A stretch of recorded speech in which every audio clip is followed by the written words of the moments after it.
trainings with me. So I met the Enneagram by accident as a result of our wonderful colleague, Julia, who back in, I think, 2005, 2006, said to me, if you don't know the Enneagram, I'm not going to put you on my projects. And that's how I got to know the Enneagram. I thought I'd just go and learn an interesting framework like many others, and then it hit me in the gut and between the eyes and right in the heart, and my life was changed forever. It's one of those accidental meetings that you never regret. And my role at Aephoria is to lead the Aephoria assessment or products business and to run our training school, which is the IEA training school. Over to you, Andisiwe. Thank you. Hi, everyone. My name is Andisiwe Mketo, and how I met the Enneagram was through Lucille. And, and it was a coincidence, a happening of sorts, because I was working at the Western Cape government, and somebody who was not in my team asked me, are you interested in doing a training? Me being the overachiever and wanting to know everything, said, of course. And I never asked what it was about or where it's coming from or who's teaching. I was like, sure, put me on. And it was in the evening, so it was not the best time for me to operate and learn. But that's how I was introduced to the Enneagram. And then it felt familiar, it felt comforting, it felt safe. So I did some research about it and I was like, oh, this is really cool. And then I later on Lucille contacted me and asked me what my goals in life are. My first goal was getting a permanent job. So that's how I got to Aephoria. I started working as an administrator. Now I manage this assessment and the product as well. I speak to most of you through email. So it's nice to see some faces. So yeah, that's me in a nutshell. Brilliant. So we'll just jump right in, Charisse. Please go. And I must say, it was such a privilege to travel to the Enneagram conference with Andisiwe. One of the cool things about the conference is that the International Enneagram Association podcast had what we call a story booth there. And what that meant is that anyone from the conference could go and take a couple of moments in the booth, 15 minutes, to talk about a story around your work with the Enneagram, or to go in with someone else that you want to record something with. And so Andisiwe and I went in there and spoke about our relationship in the booth. So I don't know when that episode will drop, but that was really interesting. And I think both of us got a little bit emotional at that point in time. But that was part of the IEA experience. So the Enneagram conference this year was called the Enneagram Experience, because the main purpose was to not just have a presenter's offering knowledge, like too much in the head center conference. So we had the story booth where people were participants in telling the story of the Enneagram. And there were some really wonderful, like, experiences outside of the conference with the pre-conference days. I did a session on the Enneagram in nature that I participated in with Ben Campbell. I can't remember what the other woman's name was, but that was really lovely. We went out into nature and did a medicine walk, basically, with some Enneagram wisdom. And Andisiwe did the day to George Floyd Square on social justice.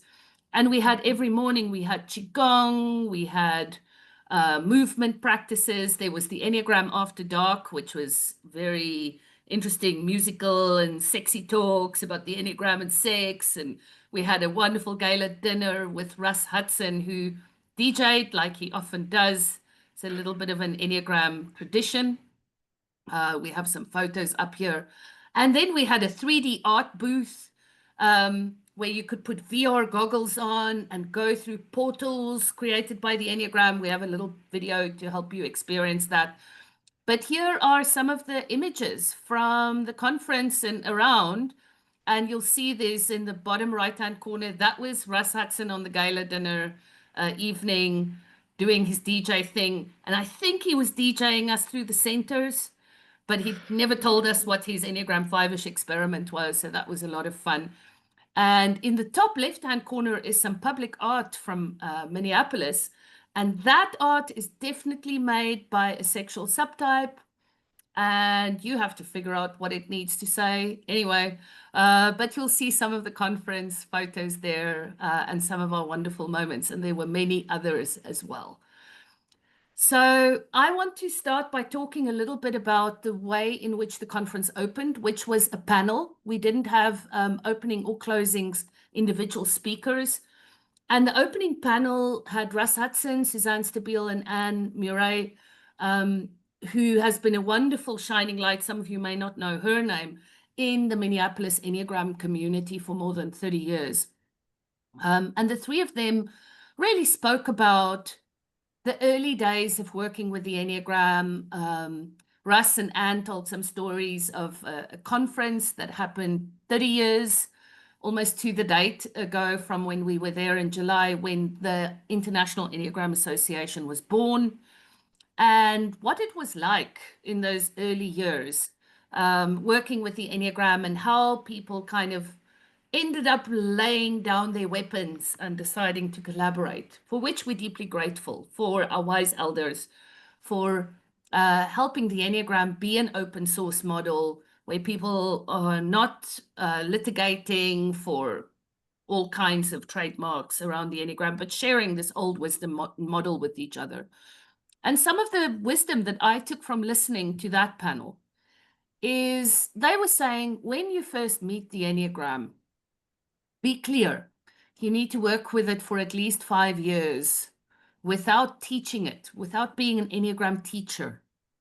That doesn't mean that you can't work with it to do coaching or other things, but don't try and teach this model as an Enneagram teacher for at least 5 years. And in those 5 years, make sure that you really invest in your own inner work. And they kind of built on that in other ways by saying things like, know that you can't do your work alone, because that's just a mind game. In some ways, you need relationship. You need to work with not just understanding the Enneagram, but the way in which you embody the Enneagram, the presence you bring to the Enneagram. And they also invited everyone there to know that every single person who teaches the Enneagram will be teaching it through the lens of their type. And that's kind of something you need to be a good consumer of it. You need to see and kind of strip away the type that the teacher is without intention, any nefarious intentions, but it's just the inevitable consequence of us being human, that you'll have to listen to what we're saying through your type. And I made a dear friend during this Enneagram conference. So shout out to Pedro Espadas from Spain. He said to me as well, he said, like, what we need to actually announce to people when we teach the Enneagram is not just our Enneagram type, so people can strip that away, but also the kind of style of teaching that we teach through. You know, do you teach through the style of the guru, and therefore people need to strip out the guru, or do you teach through the style of the scholar or the style of the trickster? So maybe that's a thought for all of us. Like, what's the quality of my voice that I need to ask people to dial down because I can't help myself? And just by naming it, maybe some of the shadow of, for example, a guru voice goes away, which I really appreciate. Anyway, that was not said on the panel, but as a result of the panel. The invitation from all three of them was to not use the Enneagram to say, this is who I am, but to use the Enneagram to continuously expand how we can be in the world. And I don't know, I mean, I've been sitting with that, and I think often at a superficial level, we get it. People go, well, I'm a 7, or I'm a 2, or I'm a 6, or I'm a 1, and this is who I am. And they're saying, no, that's not what the Enneagram really invites us to do. The Enneagram invites us to keep questioning how we can be in the world, and to use it almost as an invitation rather than as a descriptor. Yeah. So I think Anne, who's been a devout organizer of small Enneagram groups in Minneapolis for many decades, and a lot of the people in the conference were from Minneapolis and deeply love the Enneagram because of the way Anne is organized. She in particular said, you have to do the work of being with the Enneagram in community for it to be alive. And she said, commit to a small group. It can be 3 or 4 or 5 people, and you don't need a big Enneagram teacher in that group. You just need maybe a book or a podcast or something you organize around, and meet monthly. And meet monthly for a long, long time. Journey together in intimacy, even more intimate than this community of practice, with people where you can really wrestle with your type, and that's one of the most beautiful gifts you can give yourself. Start, commit, and it doesn't have to be grand. It can be quite small. And she says, and often it can involve coffee or tea and just sitting knee to knee. What they all said as well is wisdom is always experiential. Wisdom is not a head thing. And it's to not think of the Enneagram as a tool through which we realize who we are. So it's not about giving us insights, but it's to actualize who we were meant to be through remembering our essence in big way. There was also a lot of talk about us as a species being at a shock point. Those of you that have worked with the process Enneagram will be familiar with the shock points of 9, 3, and 6. I'll talk about them a little bit later in relation to one of Russ's presentations. But they said when community, when society is going through a shock point, you need safe landing spaces. As Meg Wheatley says, you need islands of sanity. And they say the Enneagram itself as a model, as a sense-making framework, and as a place that people gather through and around, the Enneagram can be a community of nourishment as we navigate all the ways in which the craziness of the world is unfolding. And they said also that to be devoted to our own inner work and devoted to our practices and devoted to the work of actualization of the Enneagram, that our devotion to this is a way of taking a stand for others. It's a way of being of service in the world, and a way of being of service not just to our human kin, but to our more than human kin as well. So it was a beautiful panel. Suzanne made us laugh so much on this panel because she kept telling stories about her husband, who was sitting right in front of me and was a very sweet man. And I think he's used to her using him as a case study publicly. But she had us in stitches, and Russ was very, very deep and inspiring as always. And Anne was just so solid in the everyday way in which she's been devoted to just doing her work in small communities, wherever she is, without it being overly grand or ostentatious. So speaking in the Enneagram teacher's voice of the everyday person, and I really deeply appreciated all their contributions. So that's how we started after we had wonderful, amazing Joe Davis do some poetry. And then we ended with a panel as well. And Andisiwe, maybe you want to say something about this one. Yes. So the EndNote Future Frontiers panel included Lucille. So I watched the EndNote panel with a mix of excitement and awe, partly because my mentor and boss was sitting there representing us so wonderfully and beautifully, but also because it was a moment to witness her brilliance that I see every day, being shared on an international stage. And that just made me really happy and excited. I was recording everything. Literally, I had no space on my phone. But as always, I approached it with like eagerness and ready to absorb and learn, because I might be learning something new with that panel. So it had 4 people from different spaces and backgrounds. So the combining of that difference was something that really touched me. And what struck me the most was the clarity and the groundness of the speakers. So each person knew who they are and what they stand for, and and that confidence radiated on that stage. So Lucille said something that I think she put beautifully, which she also mentioned in one of her sessions, was that the world is far bigger than our immediate surroundings or experiences. And we must always constantly stay open to discovering different perspectives from your own. And what may feel right to me in this moment may not be the same for the next person, the client, that colleague, that family member, or even your partner. So being open to learning and seeing things in a different light is something that was highlighted a lot in the panel by all the different speakers. And the panelists shared their personal journeys with the Enneagram, how they first connected with it, how it shaped the professional paths and their spiritual walk in life, and how they've integrated it into their lives. So one speaker described the Enneagram as a being itself, like a living, breathing framework from which we receive insights, but to which we must also give back.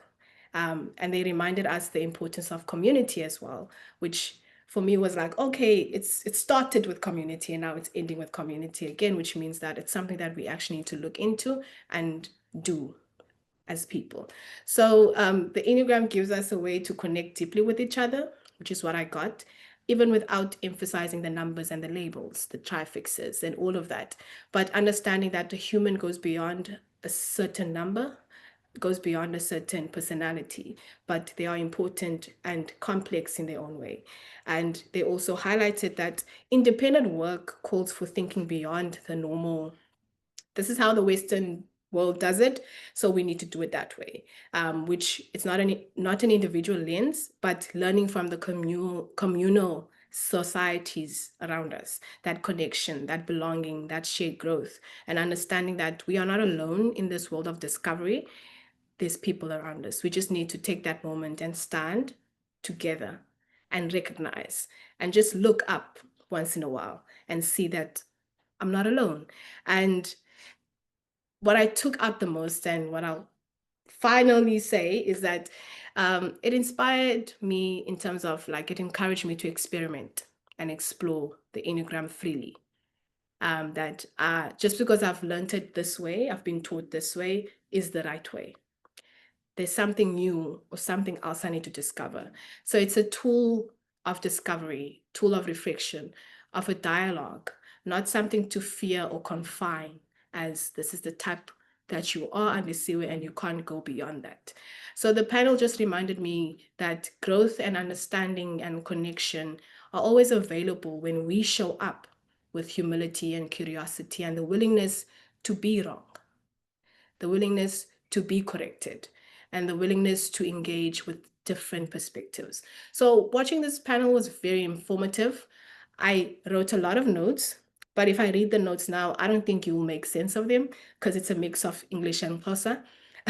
But to me, it sparked a lot. It was affirming, it was energizing, and it was deeply moving. It reinforced why I do this work, why I'm pushing myself, why I want to know more and do better and learn from everybody around me, and why staying open and reflective and curious matters so much in both life and leadership. So yeah, I just think it was one of those moments where it closed in a way that kind of stamped my experience with my first International Enneagram Association conference, but also just an opening of a new book. So I've closed that book, but there's a new book that I've just opened and taken that I'm starting to read. So yeah, that was my experience with that EndNote panel. So it was wonderful. Thank you. Thanks, Andisiwe. I guess the interesting thing that we got from this EndNote was that Christopher, Dina, Pedro, and I, together with Tom, who was our moderator, spent so much time like kind of attuning to each other and getting to know each other beforehand. And then we had this deeply moving experience being on the stage together that I think we've really made new friends. And I think it was also the first International Enneagram Association conference in the US where they had two people from Africa on a panel closing the conference. Dina's from Egypt. And yeah, just a shout out to them. There is a regional conference happening in February in Egypt. So it's on our continent. There are amazing people that are going to go there. So those of you that have some space to travel, Go to Egypt. It's going to be fabulous. I'm definitely going. So we're now going to run through some of the material from the sessions that we found most meaningful. Like with any conference, there's hits and misses, but we're going to share some of the things that we found most meaningful. And this first one came from Christopher Copeland and Rene Rosario from the narrative tradition. And they shared some of the work that they are doing to make the Enneagram language more accessible. And especially if we look at some of the language around things like holy ideas, vices, fixations, some of the language and even just the specific terminology inside that can be slightly exclusionary and inaccessible and a little bit old school. And so part of what Christopher's been doing as the head of the narrative tradition school is to ask, how can we not lose the essence, but transform the language, update the language to be more of an invitation for our inner work? And they presented the work that they've done with the holy ideas. In particular there, they said, let's stop calling it the holy ideas, because the holy ideas may put some people off. And so they call the holy ideas now the greater knowing and the greater knowings. So those things that come from a greater consciousness than ours, and they're the deeper truths about the unitive nature of everything. And in many ways, these are the things we're trying to remember. As we remember our essence, we connect back into deeper truths and some of our altered state experiences, some of our kind of higher consciousness experiences that we have in life will connect us with this. But everyday things can connect us to these greater knowings as well. And they say that each greater knowing allows us to connect to that greater unit of truth, that there is some organized principle, one substance, some might even call it God, that is behind everything. So it's a view of reality that reflects an understanding of the wholeness and unity of everything. And that the Enneagram is a fractal, a map of this view of the reality of oneness. And what they then shared is the view that arises from the unconditioned and experiential understanding of reality. So when we actually lose our types, and the automated patterns of our type, we can touch something. We can experientially, through what the Gurdjieffians would call a sensing practice, we can be in touch with that thing that's greater than us. And it's an experiential knowing. And no matter how clever you are, how much you can write fancy words about holy ideas and greater knowings, it's that experiential side that really has depth and meaning, and that unlocks part of our remembering.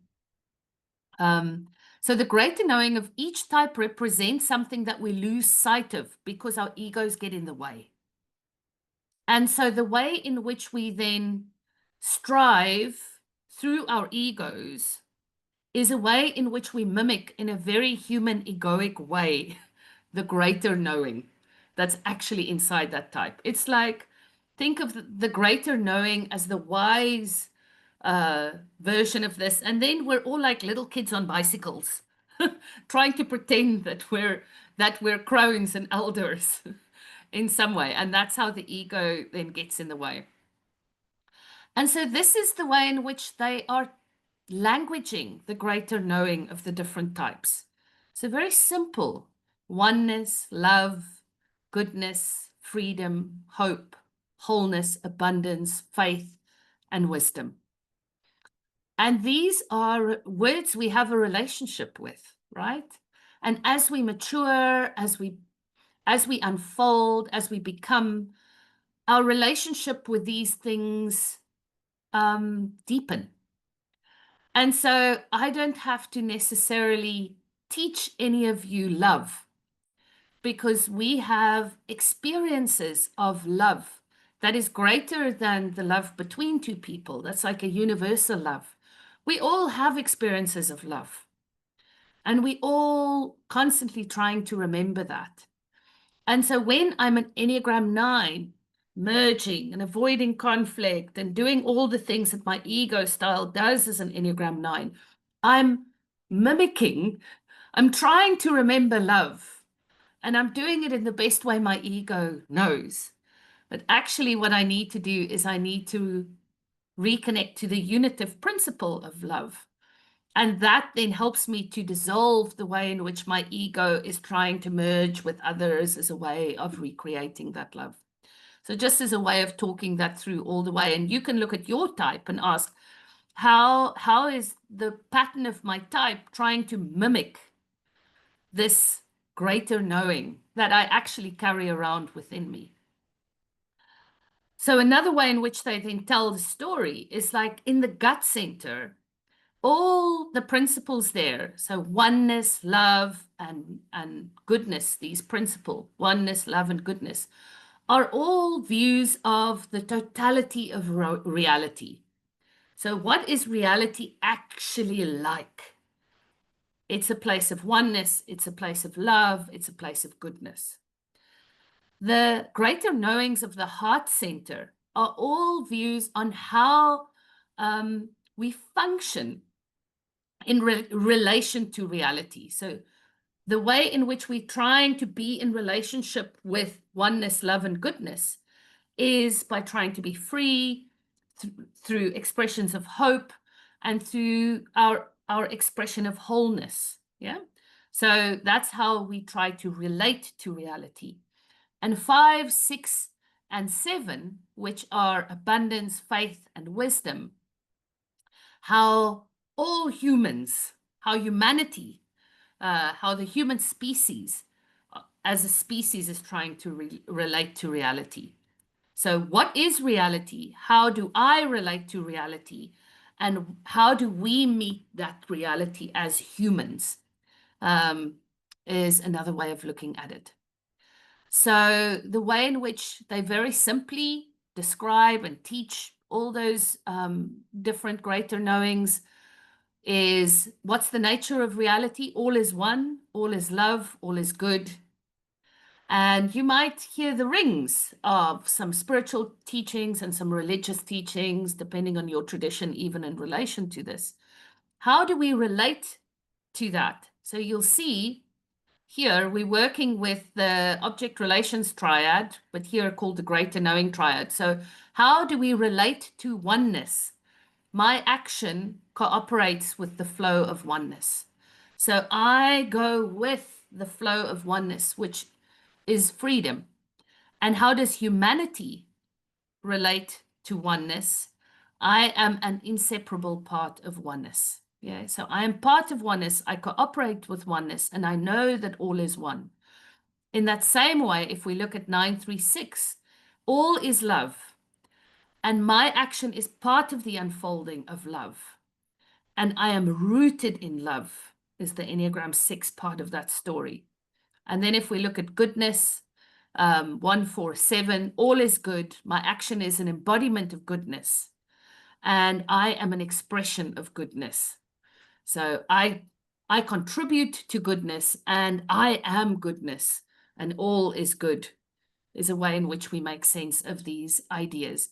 And for me, having worked with a lot of very dense mind-based ways of working with the holy ideas, this simple invitation is incredibly powerful.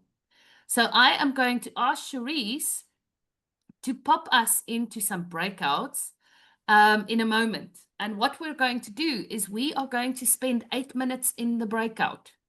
You're going to be in a pair. And in your pair, you will have, choose up front, just go who's A, who's B. Yeah. If you are A, you are going to, for the first 4 minutes, ask one question only, over and over, to partner B. And that question is, what is your experience of oneness? Cherise, if you can put that question in the chat box, that would be great. So partner A, you just ask, what is your experience of oneness? And allow partner B to answer. And then ask the same question again, without commenting, without coaching, without affirming, just from a real, try to be in oneness as you ask this question. Be presence, be the presence of oneness. And you just ask again, what's your experience of oneness? And partner B will answer. And you'll give another answer, maybe something else you're thinking about. And you'll ask again, what is your experience of oneness? And partner B will answer. And after 4 minutes, I'm going to put something in the chat box that says switch. And then you swap around. And the person who was asking before is now answering same question. What is your experience of oneness? What is your experience of oneness? What is your experience of oneness? And the important thing is here, no interpretation, no comments, no additional clarifying questions. Just ask the same questions and be aware of how you're holding your presence in that moment. Hold space with love, kindness, and deep invitation.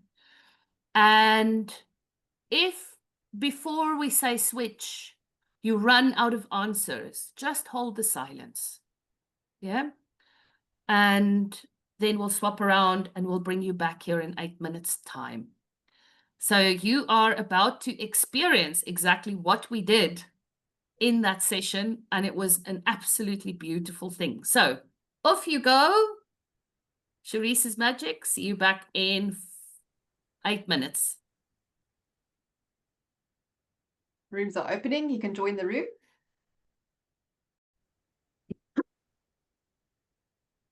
And so we come in back into the room forever changed by whatever happened in those 8 minutes. And just an invitation. This is an approach that we use in different Enneagram trainings, this idea of repeating questions. Maybe for some of you, the first time you've done this, maybe some of you have done it many times before. But yeah, anyone who'd like to just share what that experience was like, to just remember our connection to some of the greater knowings.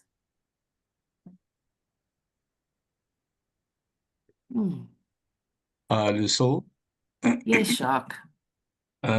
So we spent 8 minutes speaking from only one perspective on what the experience was, but that's fine. I didn't know that 8 minutes can take so long.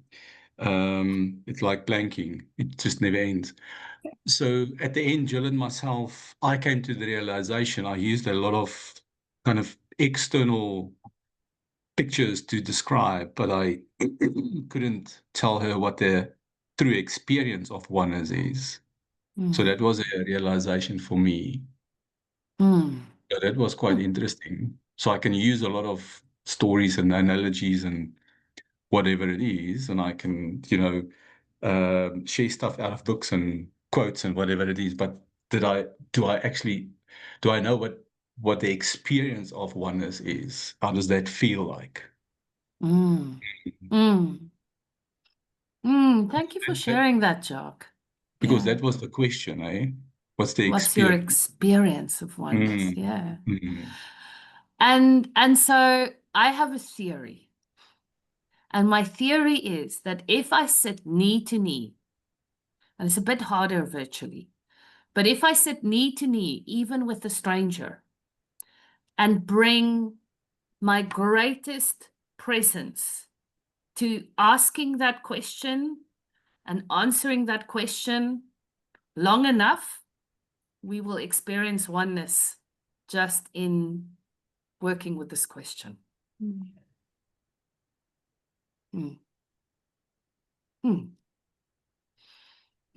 I say Anyone else? something? Yes, Sophia. And then So Audrey. I noticed the first time around, Karen asked me, what is your experience of oneness? I went into my head, my analytic space, which is my strongest suit, and I started wondering about what is oneness, how do I understand oneness, and then I was immediately conscious, oh, I'm doing that thing. So I was still in my head, but the second time she asked it, I got out of my head and I focused on the experience word, and that really, it went somewhere else deeper in my body, and I could much more easily get in touch with actual lived experiences that I had that I didn't have to think that long about. Actually, they felt like oneness, and I could pinpoint. And the other thing that I wanted to reflect on is it was interesting how we both, I'm sure you find this, both of us ended up speaking about very similar oneness experiences, in the sense that nature experiences were part of it for both of us. And also certain experiences in the coaching space and in the work that we do were part of it, where we also sit knee to knee, I like your expression, even if it's virtual, with people, and something magical can happen in some of those sessions. So yeah, that was an interesting one. And they are greater knowings precisely because there is a particular uniqueness and universality to that. And so, yes, of course, there will be some themes because we are experiencing the world through this thing called a human body. And our human experiences have uniquenesses to them based on a whole lot of things. But there is also the universal that we connect to through that. Odds, you wanted to share something as well. Yeah, certainly. So I'm sitting with an emotion that I don't believe I can fully articulate. And part of it is feeling moved and connected, seeking connection. And it's also on the back of going to the mall earlier to get some food and not being able to enter because there's a fire in there. So there's a whole lot of people standing outside. The roads are cordoned off around the mall. Can't get into parking and all of that. And people were standing calmly. And it's all about preserving life. The people that are inside putting their lives in danger to put out the blaze, whatever size it is. So really quite moved by the calmness. You know, there was no hooting or rushing each other or anything of the sort, just taking it easy, taking it steady. It's almost as if a presence that's holding that building, what it represents, and everyone in it. Just so that the thing can be contained, taken out, but doing it with patience and calm and compassion. Those moments where in the face of crisis, we remember our humanity rather than freaking out and causing more chaos are incredibly precious moments. In the same way, when we're at the very beginning and very end of life, I think the veil between the greater knowings and our human experience are so thin, at birth and at death. Just check in the group chat, people. There's some questions. Libby wants to know what you all think of the new language the narrative tradition is exploring. It landed quite well at the conference, but if you have thoughts on what you think, pop it in the chat for everyone to look at. And yes, sometimes as we talk about these things, if we open ourselves to presence, then we experience the oneness or the love or the goodness that we're talking to. And that was definitely our experience as well at the conference, and even holding space here in this room. So up next, our favorite, Suzanne Stabile, who is such a treat, and Andisiwe. You went to Suzanne's session, so anything you want to share about that? Firstly, I just want to say I fangirled that whole session. I came out with a lot of pictures with me and Suzanne. I waited in line because she's famous and everybody wants a picture with her. And that's because she's wonderful. But she spoke about Enneagram stances. So this is just a brief intro of who Suzanne is, just 30 years of experience, but her approach is grounded in Christian spirituality. So she sees the Enneagram as a gift for spiritual formation, helping people know their wounds, their motivations, and also parts of themselves too often forgotten. Because I grew up in a Christian space. So it's kind of like you're boxed in a certain way you're supposed to act and do things, read the Bible, learn how to pray, and so on and so forth. So she opened up that space with that understanding that we come from different backgrounds or different ways of upbringing, but that doesn't say that's just the final full stop. That's where you stop. So hearing her made me feel that it's okay to bring that lens into this work, but it's also okay for me to hear different perspectives and learn from other people. So what she mentioned a lot was she was joking a lot with her husband, who was also in that session, and making those jokes and connecting her to the ministry and the church. But she mentioned that at the heart of Enneagram is the truth that we are whole. We are complete and full in our thinking, in our feeling, and doing as beings. So because of the woundings that we received as in our childhood, each of us loses balance among these centers of intelligence. So one becomes dominant, the other supports, and then the other one just goes quiet. So in that imbalance, energy becomes blocked. So physical energy, emotional energy, spiritual energy in that sense. So the teaching of the stances names how this imbalance shows up and shows itself in the movement towards or away from each other or yourself. So some move toward, and some move away, and some move independently. So no stance is better than another stance. Each is simply a patterned way of meeting life, often showing up mostly strongly when you are under pressure. And then your dominant stance stands up because that's what you're used to using. But some show up when you not in a pressurized situation. So learning to see and soften those patterns is the beginning of restoring that balance and reclaiming your energy. So she went and mentioned the Enneagram triads and stances, which I know it as trifixes. So the Enneagram describes the 9 personality types that we all know. So they are all grouped into 3 triads: the body, the heart, the head. So the gut, the feeling, or the thinking triad. So each triad represents different ways we process information and respond to the world.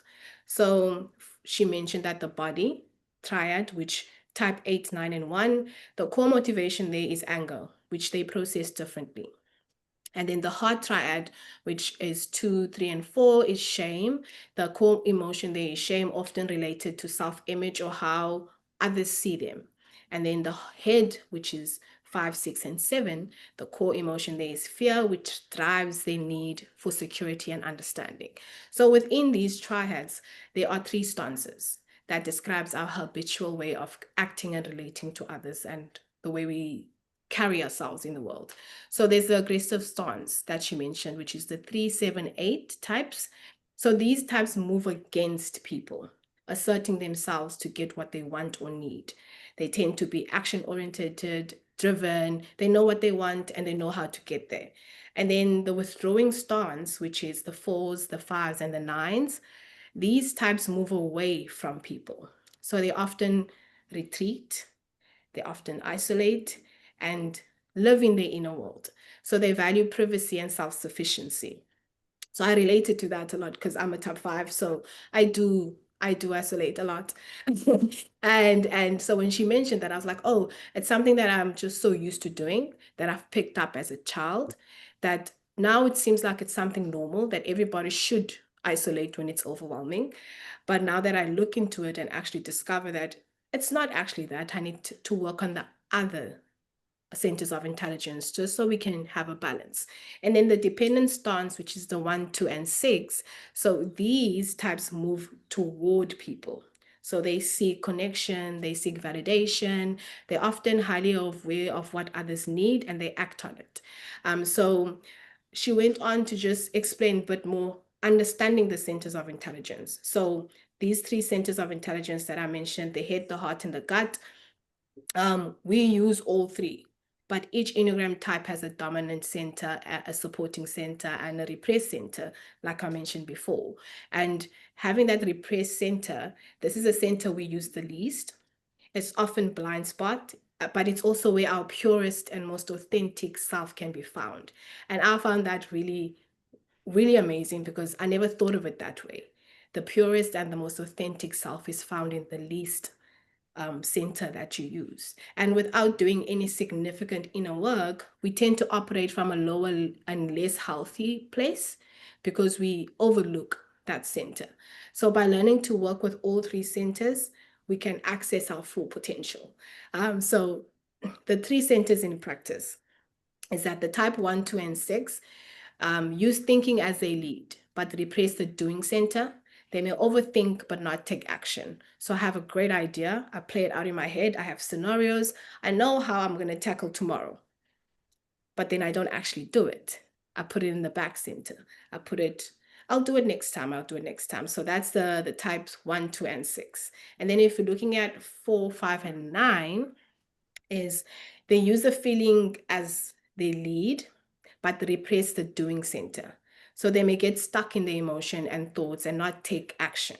And then 3, 7, and 8 use the doing as they lead, but replace the feeling center. So they may be very productive, but they may dismiss the emotions in that process or the emotions of others as well. So these are not final truths about ourselves, but only patterned movements or habits that we've picked up as we move in life.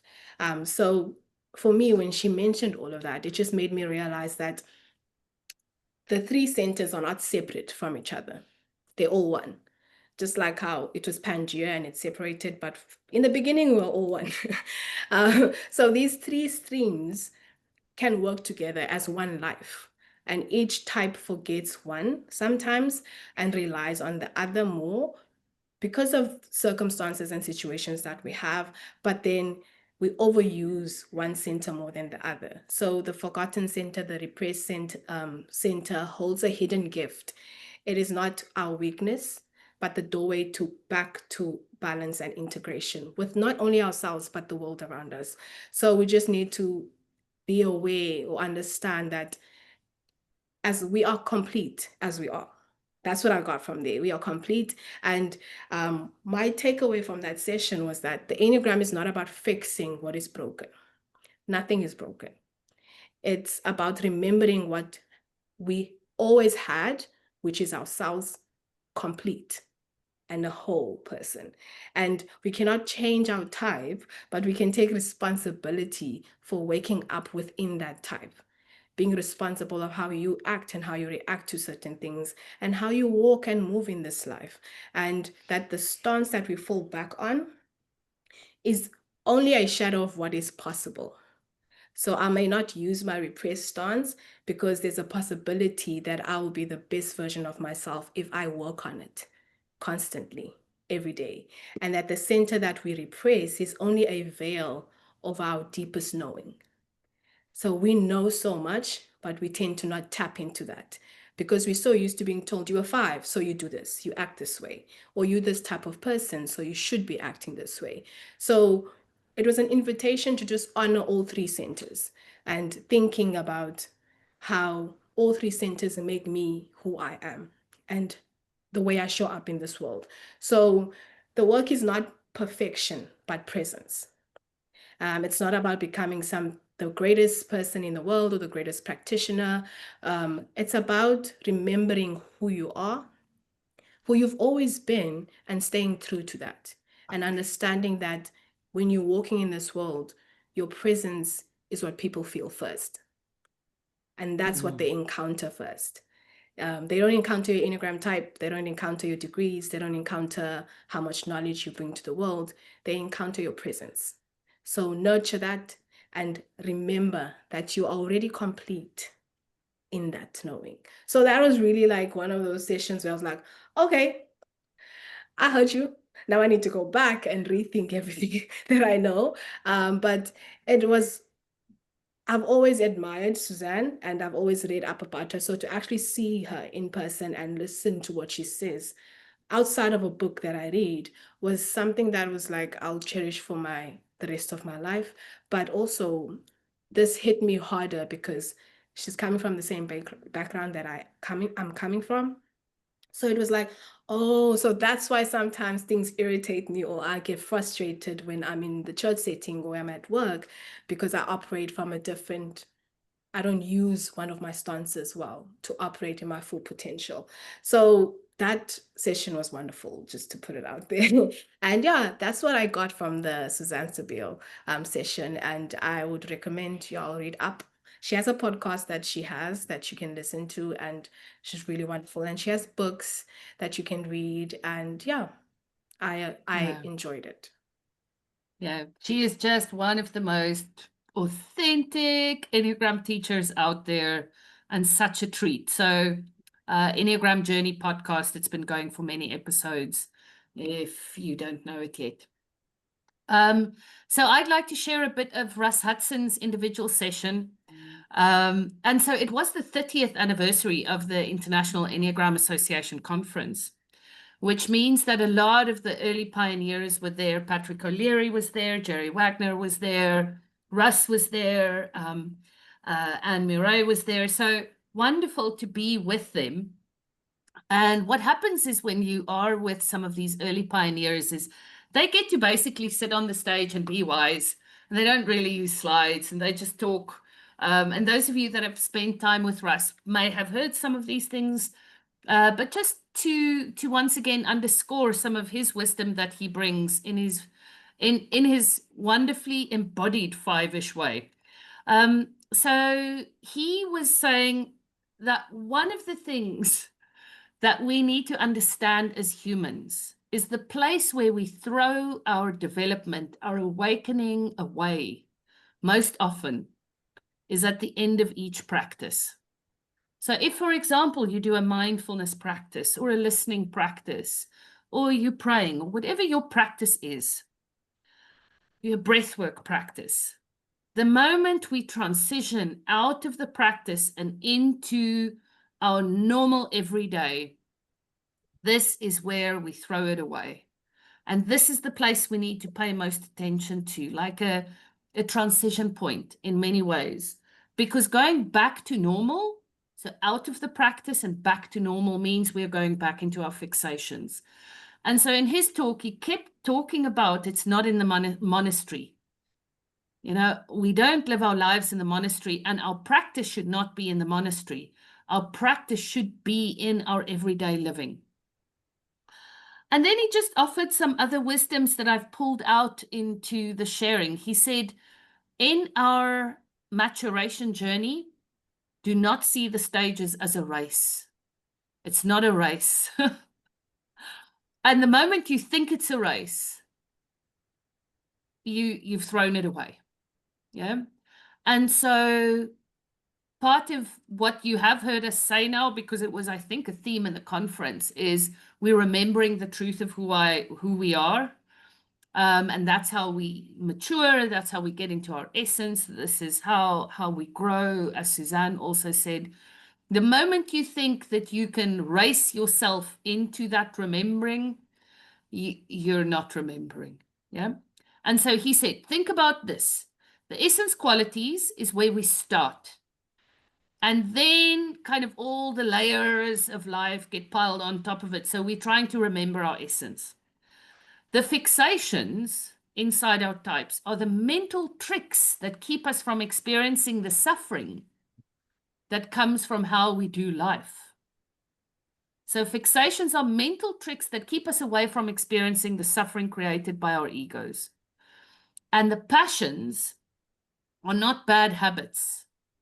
They are the pain that's born from what we think we lost when we forgot our essence.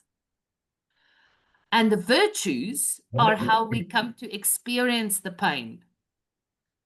So we don't have to construct an ego that is our Enneagram 3 ego pattern, etc. So if I am love as a 9, the fixations of the Enneagram 9 are the mental tricks that keep me away from experiencing the pain that's born from the fact that I can't remember that I'm love. And then the passion, the merging that I do as a 9 is a thing that's born because we can't remember that we are actually love. Yeah. So that's kind of a way of going through that. I just want to check, is there someone that wants to ask a question there? Okay. So our jobs is to remember our essence. And the way in which we remember our essence is through meeting the pain of our existence. As a 4, I'm kind of heartened by that. I don't know, this might be harder truths for some of the other types, but at least the way through pain, that feels like intrinsically right for me. And so he also said it's important to do the work in community. So that came up over and over in the conference as well. Now here on the right, I've got the process Enneagram view of 9, 3, and 6, our shock points.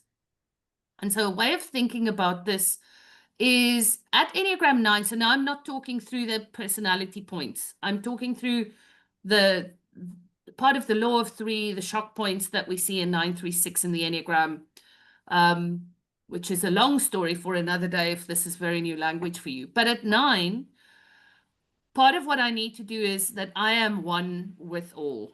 So at point 9, the consciousness itself lives. Yeah, so this is separate from me. Consciousness itself lives. And in the awakening journey at point 3, I will find my unique talents, my unique gifts, the things that need to come through me. In the wilderness work, we sometimes ask, what is your original medicine you were born to bring into this life? So at 9 is all of consciousness. At 3 is the way in which I bring my unique medicine to the world. And then at point 6, I remember that I am both my unique medicine and all of consciousness, as are you. And if I remember that it's in me and in you, then I won't become spiritually narcissistic. And so we need to remember and connect to the universal. We need to express our unique talents. And we need to be in community to help each other do this so that we don't become narcissistic. And that's an interesting way of thinking about it. What Russ also shared is an old Zen master teaching, and he told the story of the 3 monks pointing at the moon. And he said, it's very important to not over-identify with the finger, yeah? Because I am not, so my essence is not the finger, my unique consciousness, my unique medicine in the world. I need to remember the moon. The finger is pointing at the moon. The moon is like the universal consciousness. And if there are 3 monks pointing at the moon, there is this understanding that it's not me pointing at the moon that creates the moon. It's none of us pointing at the moon that creates the moon. I am not the moon, but I am part of the everything that is the moon, and I'm part of the finger that points to the moon so that we can all see it. So that was just an interesting story. He also spoke about different spiritual paths. And he said the first way, and this is from the Gurdjieffian tradition, the first way is the path of kind of cutting off from your instincts, where you say, I'm going to go to the desert and I'm going to fast, and I'm going to let go of my worldly possessions. And that is a valid pathway, the pathway through the body devotions, which is cutting off from the instinct so the body can be pure. The second way is through the heart path of spirituality. And that's the pathway of devotion and love and worship. In some traditions, it's called the guru path, but it's the path of devotion and worship. That's the heart path to realization. And the third path is the path through the mind. And it's the path that we, for example, meet through mindfulness practices and Zen practices. It's the head path. And part of the Gurdjieffian way is to say it's all 3 paths at the same time. The body, the heart, and the head path. So at the same time. And that's an interesting way to think of our spiritual paths and our spiritual unfolding and our spiritual becoming, regardless of what tradition we come from. There's nothing wrong with the body, the heart, or the head paths. Gurdjieff's offering was always all 3 paths at once. Yeah. And he said why the personality Enneagram is interesting in all of this is not because the personality Enneagram is the thing. The thing is the path to higher consciousness, to enlightenment, to our essence, to our remembering. But my type helps me customize what brings me into my flowering. So my type is like X on the map that says dig here for treasure. But I should not mistake it for the thing. It just helps me customize my spiritual path. And his invitation was, regardless of what shock points and craziness might come into the world in the next while, as long as I have breath, may I not give up in my process of becoming. So I'll just pause there and just invite 1 or 2 comments. Anything that's come up, either from what what Andisiwe shared about Suzanne's session, anything from what Rush shared, just 1 or 2 thoughts or questions. Yeah, who'd like to lean in?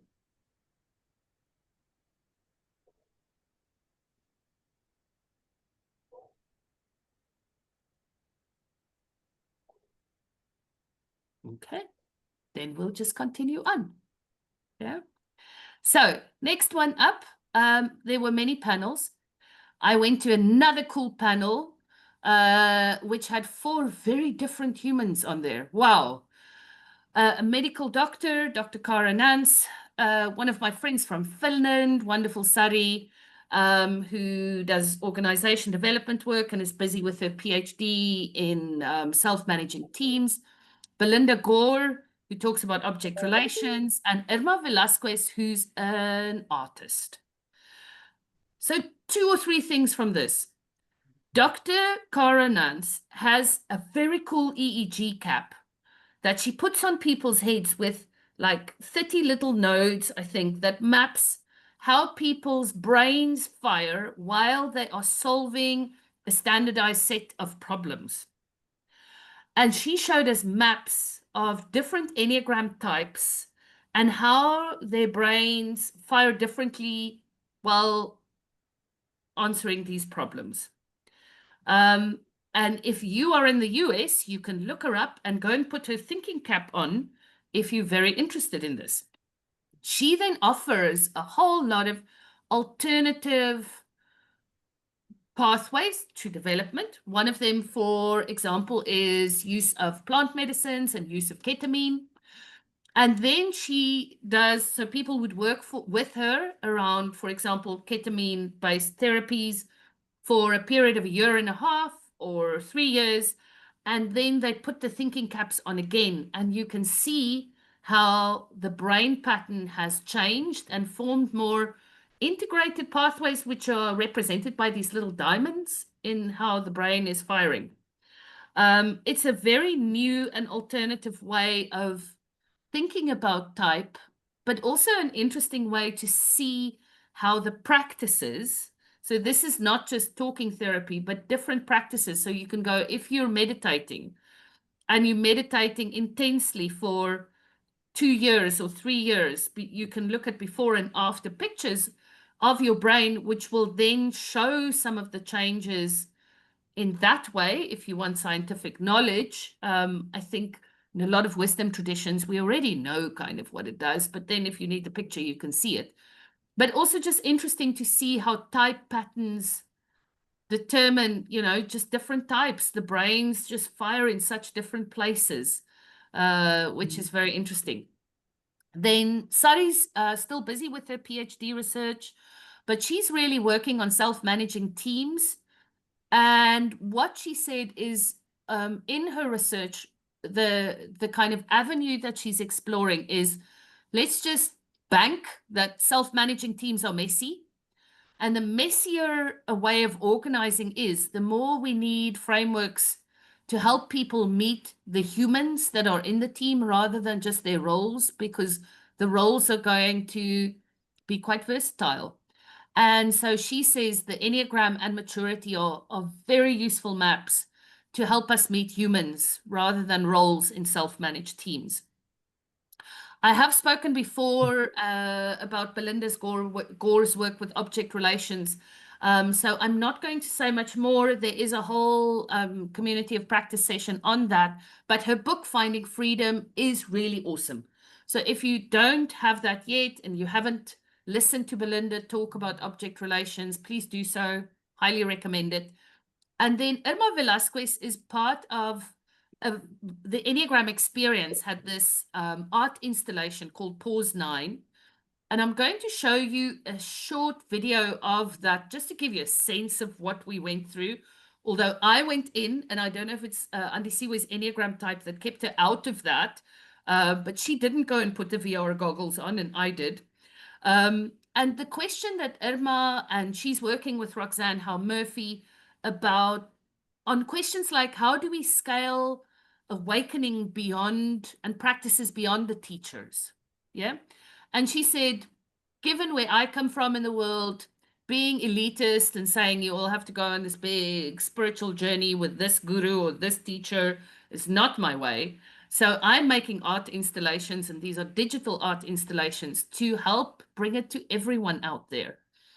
And I'm going to show you the little video now. I happen to agree with Irma. Let's not be precious and say it's all about the teacher. It's not. It's about the practice.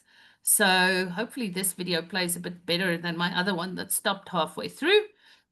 So just to give you an idea, this was right in the middle of the conference space outside the main room. And you could go in there and put these VR goggles on and then afterwards receive a rose. So let's just see what this looked like.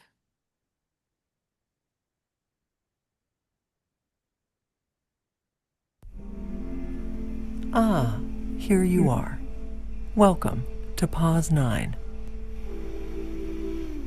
Pause 9 is a meditative, immersive installation inspired by Roxanne Howe Murphy's forthcoming book, The Four Sacred Portals, Your Journey of Wholeness and Deep Kinship with Life. Built on the wisdom of the Enneagram and Enneacrossings, Pause 9 invites you into a living map of transformation. Pause 9 opens space for engaged presence, where patterned identity softens and our true nature can emerge. Here, you're invited to experience the four portals: sacred holding, sacred trust, sacred connectedness, and sacred engagement, and explore how presence reshapes your relationship with yourself, others, and all of life. Yeah, it made me cry because I chose the trust portal, and all of a sudden there's nothing underneath my feet. Okay. And so it was quite truthful.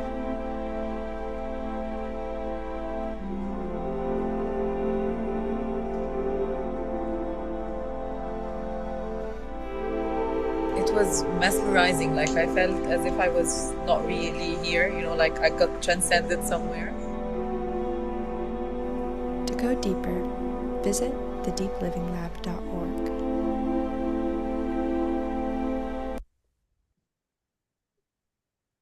So basically, and the book isn't out yet, but I'm really looking forward to Roxanne's book. And it was lovely to reconnect with her at the conference as well.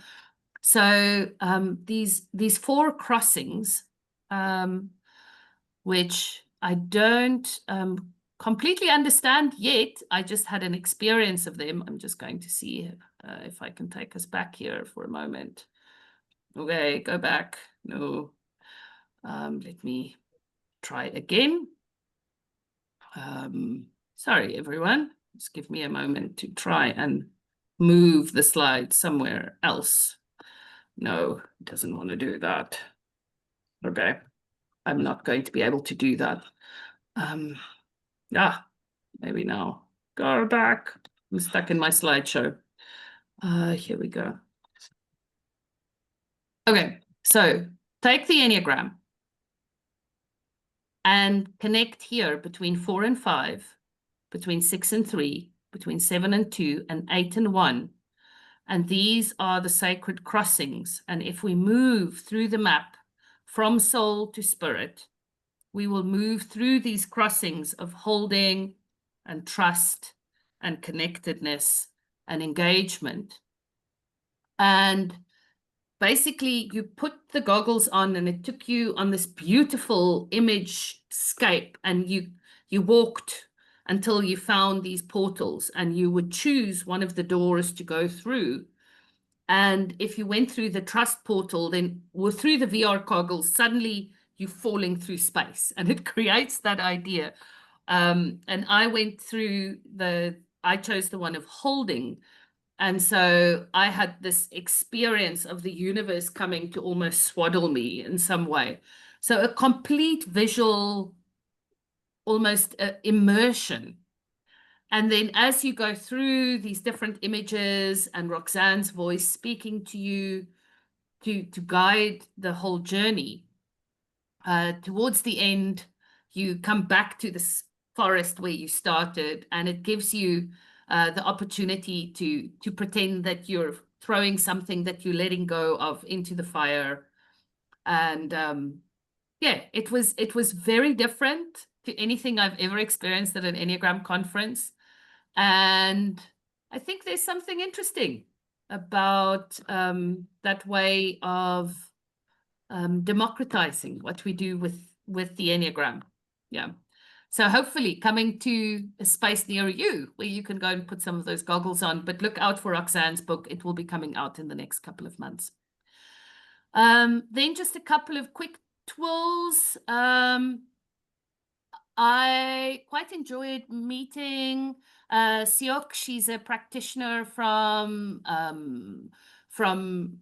give me a moment, the city-state in Asia, and I'm having Singapore. There we go. Perimenopausal brain moment. Siok is from Singapore, and she worked with making team dynamics visible. She has a way of bringing NLP and the Enneagram together.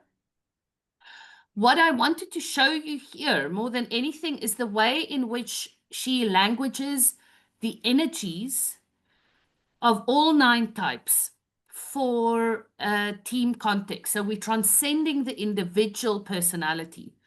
So for her, in a team context, the gift of the 9 energy is collaboration and harmony.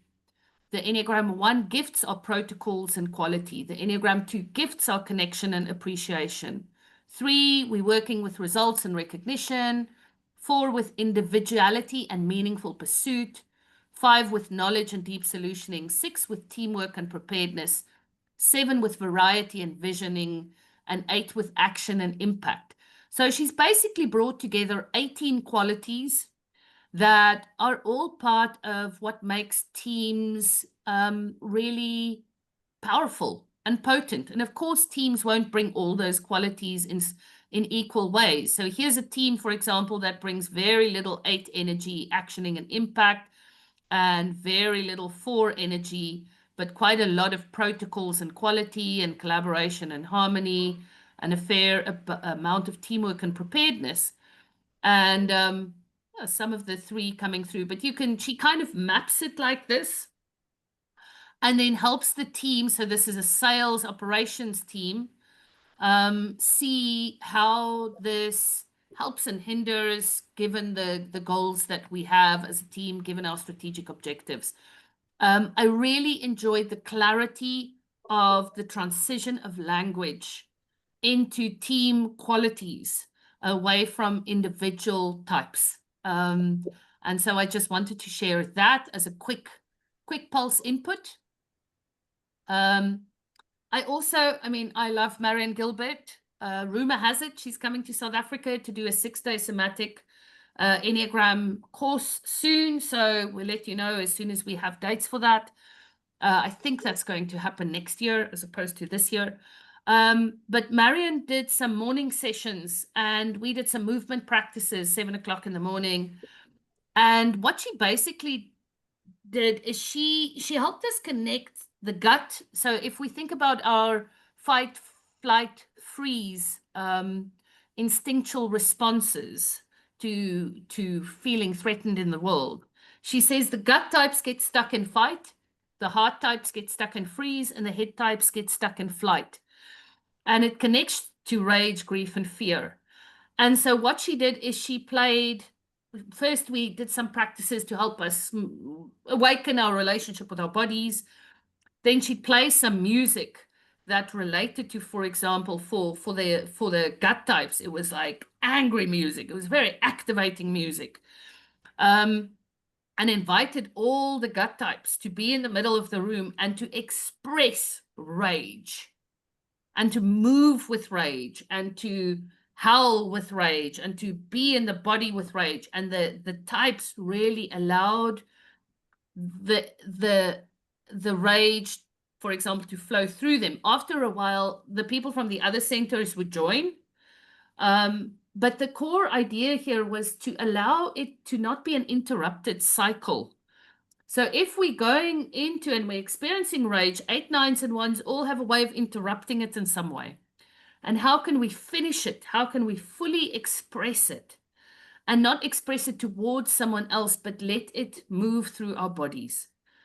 So we expressed rage and finished the cycle. We expressed grief and finished the cycle.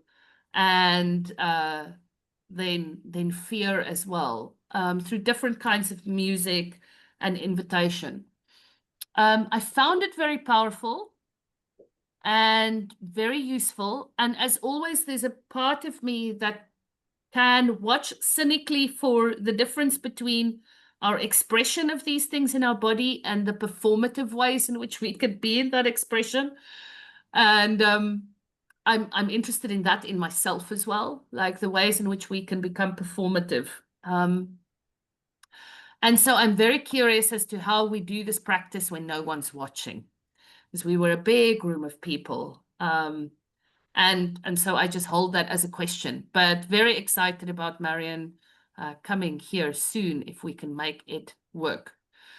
Then I want to just very quickly share 1 or 2 things from Nikki and Claire's session that entered the territory that we enter all the time as Aephoria, which is where stages of development and the Enneagram come together. And they did a really wonderful, simple way of helping people see it. They worked more with Keegan's model of socialized mind, self-authoring, self-transforming.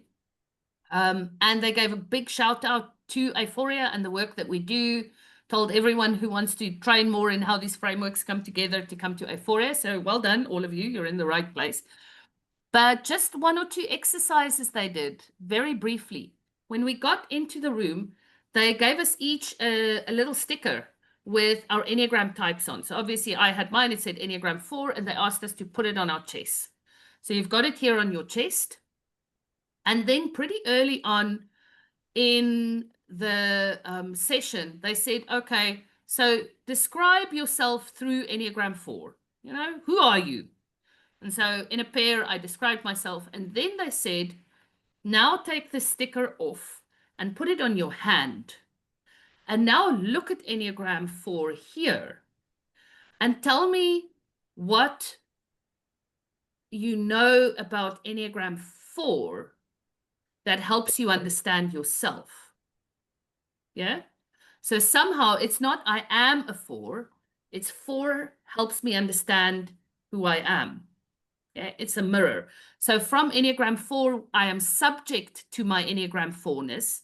This influences and defines me and is out of my control. I am a 4. 2, an object, it's on my hand.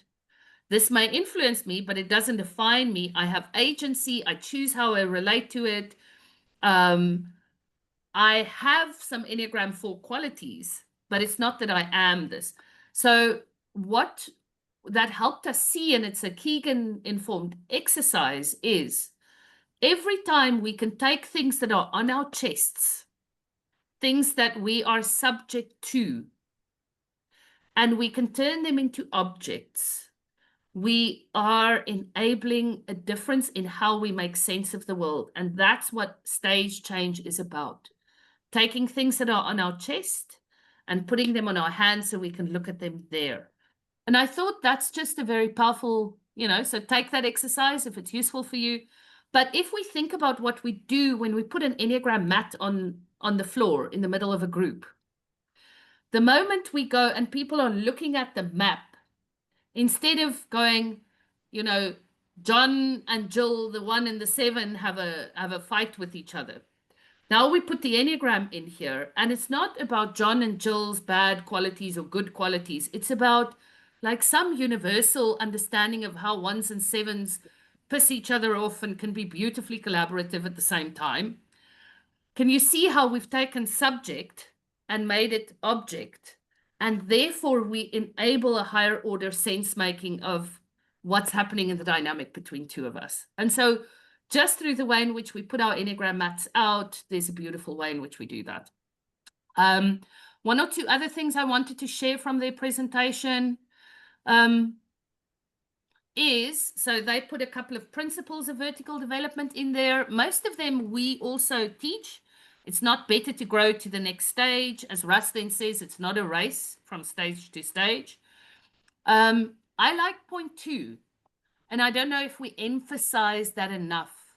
Growth happens when our world outgrows our worldview. And that is a way in which Julia brings in the stuckness work, but also just a very powerful principle. We don't just grow because we want to grow. We grow because the way in which we're making sense of this world is no longer fitting the complexity of the world we're in. We work with point 3, transcend and include, and we work with range. We have a home base, but we're not only in one stage, and so all of that makes sense. But I wanted to bring the clarity of point 2. Growth happens when our world outgrows our world view, and we choose to then stretch with that. They also have a very clear way of working with Jennifer Garvey-Berger's work around the mind traps, and they turn them into what they call vertical habits. So habits that help you be agile across the stages. And so just working with Jennifer's work in the simple way is asking always, how might I be wrong? Working with the habit that 2 things can be true at the same time. And working with this idea that we are constantly building simple stories and connecting the dots in ways that make sense for our brains, but that might not be completely true. So if you're not yet familiar with Jennifer's work, very useful, but she has videos on how these different habits can work, but just a beautiful way of synthesizing this. And then in the Keegan work, working with these different stages, if you're not familiar with them, I just pop them in there so that you can. Keegan is almost a less granular way of looking at the stages to the way in which we work with it, and Tolbert and Cook-Reuter. But interesting stuff. But here's the bit that I thought was interesting for all of us. So just to say, a lot of the stages we're going through, so the big transitions in adulthood, socialized to self-authoring, most of us go through that. Self-authoring to self-transforming, fewer of us go through that, but they connected it to the lines on the Enneagram. And they said this first socialized to self-authoring transition is often supported by working on what we would call here in the Enneagram world, the point of rest. Yeah, in old Enneagram language, we'd say the arrow towards. So that would be for 8s. If you want to do one of those first transitions, well, you got to make friends with your 2. So for the 2s to make that early transition, you got to make friends with your 4. And on we continue. So look at where the arrow points towards, or you just know for your type, your point of rest. And that helps with a socialized to self-authoring transition. And then if we want to do the later stage where self-authoring to self-transforming, the high side of the arrow away, the high side of the stress point becomes the work. So, so not using the 1 to go to stress and the unhealthy 4, but to the high side of 4 helps the Enneagram 1 to move from self-authoring to self-transforming, also known as early stage post-conventional to late stage post-conventional in our terminology, where socialized to self-authoring would almost be the specializing to performing shift in the kind of work that we do. So to move from specializing to performing, you need to work on the point of rest, and to move from early post-conventional to late post-conventional, You want to work on the arrow away or the point of stress and the high side of that point. Okay, we have one or two more things to share, and then we are going to start wrapping it up. This is a whirlwind, people. We spent days at the conference, but hopefully this gives you some good ideas. So, Andisiwe, you went to the man with the wildest beard in the Enneagram community. He gives our Rickers a go sometimes. Heath's session. What would you like to share about Heath? And it's even wilder in person. It's crazy. I sat at the back and it still freaked me out. I went to his session, and Heath is the founder and lead facilitator at Five Aspects Institute, which is a trauma, respectful, wholeness informed framework. So he has over 25 years of experience, and he's trained in the somatic experiencing as well. But so his approach emphasizes the caring of the nervous system. So honoring all parts of ourselves and moving towards wholeness through healing, growth, and celebration. So when we entered the room, he let us know that he'll be playing a video of his session with his client. He got permission. So it's going to be mostly us listening and watching, just picking up signs and noticing mannerisms and how they conduct themselves in those sessions.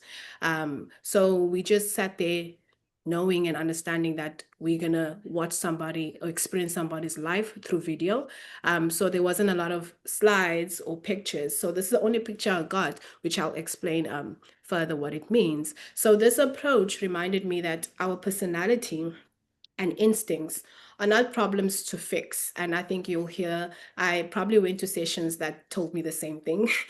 So that's the pattern I picked up of myself, that I go to sessions that kind of let me know of something similar. But it's not something that we need to fix, but it's a sacred movement of life.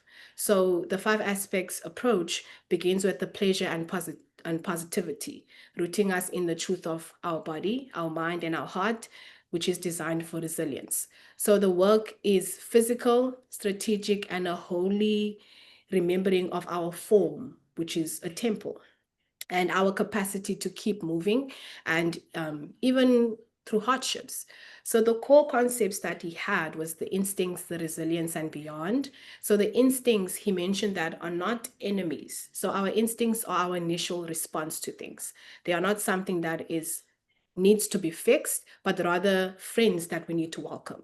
So when somebody knocks on your door, you, hi, welcome, come in.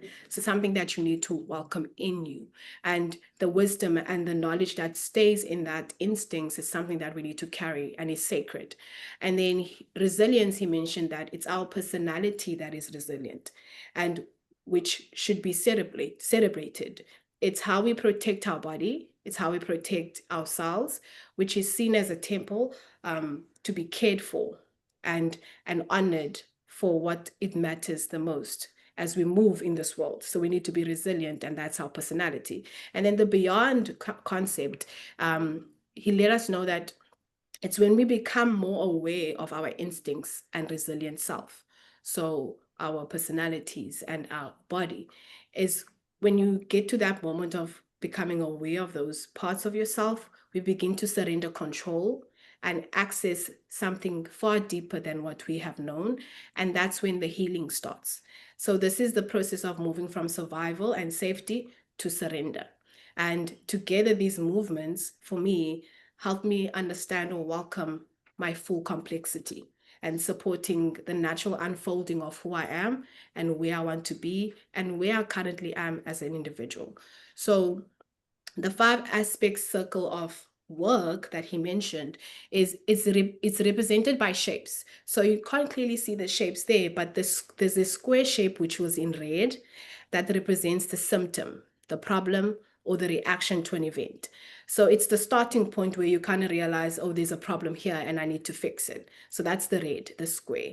We kind of, I connected with it with the robots we have in South Africa. So there's red, green, and orange. So the red is stop, don't do anything. And then the orange is you can just slowly go, and then green is go. But then the triangle is blue, and the triangle has a function. It represents a positive aspect of any situation or experience that you have. And then the circle is purple. The circle represents the process of healing, which is the process of expansion. So trauma that he brought in is contracting and healing is expanding. They are the same spectrum. So the goal is to become aware of the past trauma without allowing it to overshadow us. So we positively connect all parts of who we are and celebrate every layer with the understanding that the struggle is part of the journey. So when he was playing that video of his client, we kind of noticed when she remembered who she is. And then we kind of noticed when she fell back, which comes back to our stuckness that Lucille mentioned earlier. She kind of remembered who she is in that process, and we felt it. Like the whole room was emotional in that sense because we were living with her through that journey as we watched her. So it was like an experience that I don't think I'll ever be able to articulate properly because it was a feeling for me, which is something new for me because I'm always in my head. So to actually sit there and be present and live with her while she's living this journey was really like inspiring. But the whole approach is about having those, he mentioned 5 dimensions. So the 5 dimensions are being, mind, heart, body, and sexuality. So it's just embodying all of these aspects and revealing different facets of ourselves, our wholeness. And then together they all form a complete circle of human experience.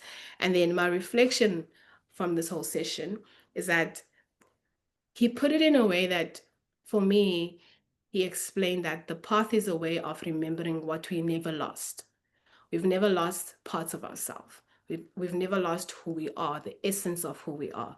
So instincts, resilience, and even our trauma are part of the unfolding of the wholeness of who Andisiwe Mkhetho is.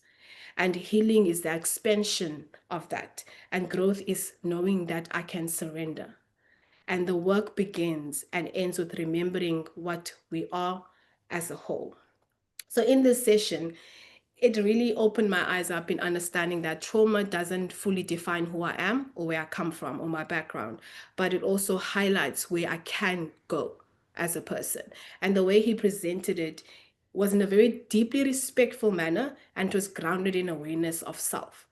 And for me, it highlighted how important it is to know who I am and that every part of me matters and I need to tap into that on a daily basis. So doing the inner work, doing the gut work, looking into myself and those small corners where I like to put things in the back burner because it's too raw and too emotional and it's going to bring up topics that I do not want to talk about. But it's understanding that it's a journey and that healing is not something that I can do instantly. It's a rhythm. It takes time to find and there isn't a right way to do it. So that was my teachings from the 5 approach session with Heath. So those are some of the highlights. A lot of the highlights we can't really articulate, and that had to do with the community that was there. It had to do with dancing while Russ Hudson's on the decks. And I'm not going to say anything about the line dancing, but Andisiwe might need to say, oh. I have a video, but No. because I respect Lucille so much, I didn't share it here. But if you want to email me, we can have a group session where I can just show you. She was wonderful, by the way. She was wonderful. And she got the steps right. She was really stressed about it, but she really got the steps right. We all know the song. So the moment you hear the song, you'll know why she was stressed. But she was worried, but it was okay. I have the video if anybody's looking for it. I have it. So as the IEA board, we opened the dance floor with line dancing, which involved a fan and lots of shaking and complex steps. And as an Enneagram 4, line dancing is not my thing. And I'm deeply grateful for our friend Tom, who made a fool of himself to distract everyone from the bad dancing that was happening. So part of my spiritual growth came in the form of public line dancing during this. And yes, you may ask Andisiwe for that video. So there was a great sense of community. We made some really good new friends, and some of them connected with some old clients that used to work on the mines in South Africa that now live in California, that came just because they wanted to see us, which was kind of cool. And I want to end maybe our session today with trying to end where we tried to start. And I'm hoping that the video will now show all the way, which is the wonderful Joe Davis and his video showing up.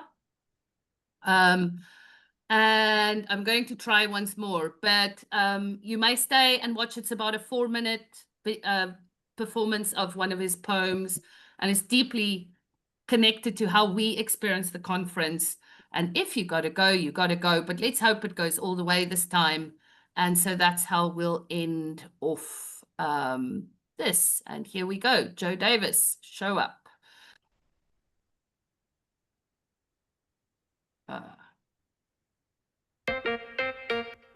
We're here, baby. Our ancestors' wildest dreams.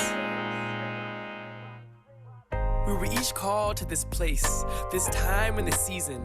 You may not yet know the rhyme or the reason. You may not feel, think, or believe in the same things I believe in. But we've been asked to show up. Show up from wherever you are from. You can come here to be free. Bring your full self, both your head and your heart. Your hands and your feet, and anything and everything infinitely beyond any duality, your sexuality, gender, race, age, or ability. We all have the ability to be. Without you, I'm incomplete. Without you, there is no we. I need you not just to survive, but to thrive. To come fully awake and alive with potential and possibility. I need you to show up. Maybe hurting or afraid. Show up, we'll gather healing on the way. Show up, we will be strong, we will be brave. Show up, dream of the world we will create. Show up. Join me at the table, for it is wide and there's lots of food to eat. So show up and be fed. And feed others, satiating a different kind of hunger, fueling the fire in our bellies. No matter what journey you're on, no matter where you've been or what you've done, all will be well because we're all welcome. You're invited to respond and enjoy a song or a contemplative nod, to laugh, cry, dance, write, breathe, and bleed into the margins and follow the call to the farthest reaches of who we are. Whether you run, walk, crawl, even if you fall, we fall in love. But just show up. You may be hurting or afraid. Show up, we'll gather healing on the way. Show up, we will be strong, we will be brave. Show up, dream of the world we will create. Show up. Show up to answer a prophetic call to justice, to transform both the soul and the bodily world the soul inhabits. Show up with all your awkwardness and bad habits. Show up with your doubts and questions, knowing here you can ask them. Show up with your wounds and scars. We all have baggage, but just know that together we can unpack it. This is no mistake. You're not here by accident. You're here to share the stories of your sacred passage. You are the only you there ever has been. You are not the magician, you are the magic.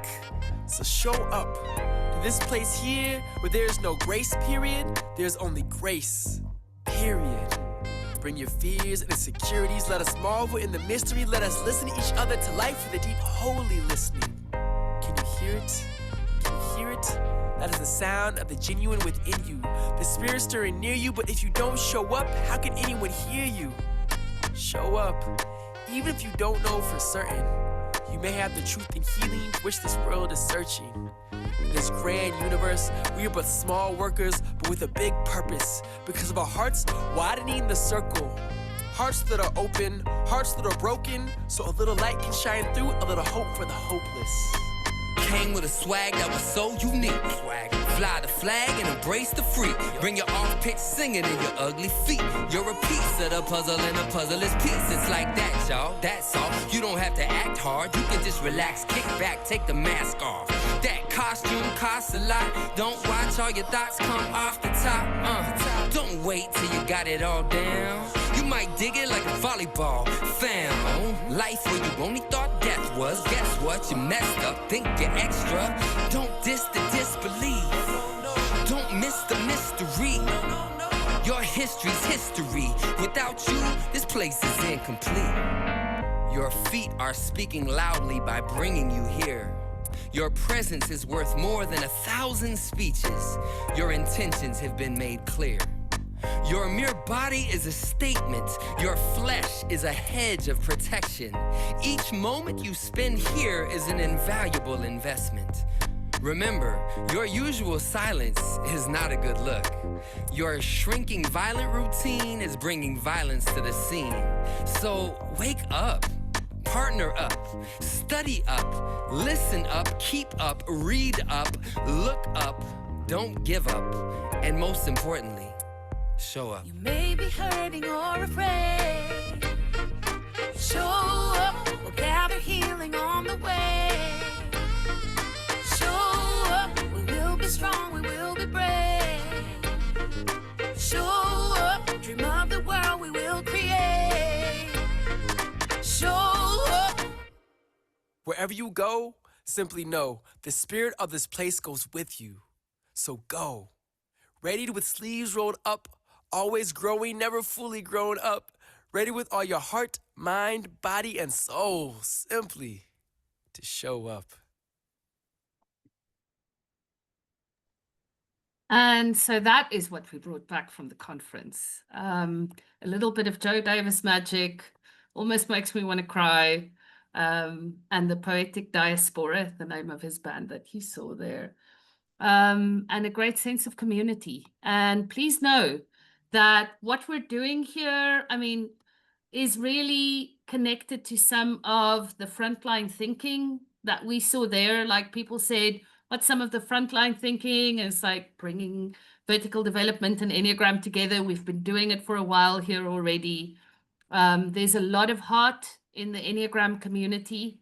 And may we, if we work alone, may we always find the communities, the small groups of people that are devoted to our practices where we can continue to grow and learn together. And those are the places like the book groups that Jill, for example, organizes, and our community of practice sessions.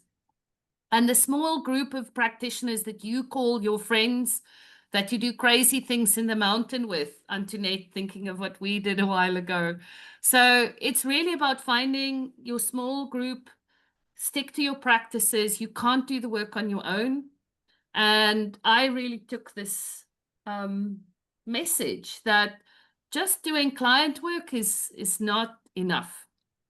May we continue to do our own work and remember ourselves. Hopefully that gave you a bit of a story of the conference. The next conference, beginning of February in Cairo, Egypt. See you there. It would be wonderful. And know that if you want to go deep with the Enneagram, the conference to go do that is the Egyptian conference. There are such amazing practitioners in Egypt, and they do amazing work. So, and you get to go to the pyramids. And then if any of you want to know more about becoming accredited as a professional with the International Enneagram Association, check out the IEA website, but you can also reach out to me if you have questions. There are more and more practitioners out there, and the IEA is really pushing for people to use status as an accredited Enneagram professional with the IEA to help sift through the nonsense and the people who have put in the effort into the Enneagram accreditation. And once you've done all 4 outtraining programs, you're so close to there that you just have to do 1 or 2 other things to get your hours that you need. Yeah, and then look out for what we'll be doing early next year in terms of training in workplace pair dynamics and the things we'll be doing with couples for a taster our next session. So Charisse, over to you. Anything else you want to say? Just thank you very much, Lucille and Andisiwe, for bringing your experiences here, which is hard to translate, right, to the community and everybody's comments. Thank you so much.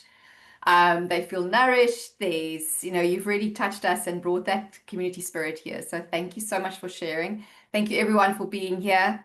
And we look forward to seeing you next week for our next supervision session. Have a lovely evening, everyone. Bye, everyone. Bye.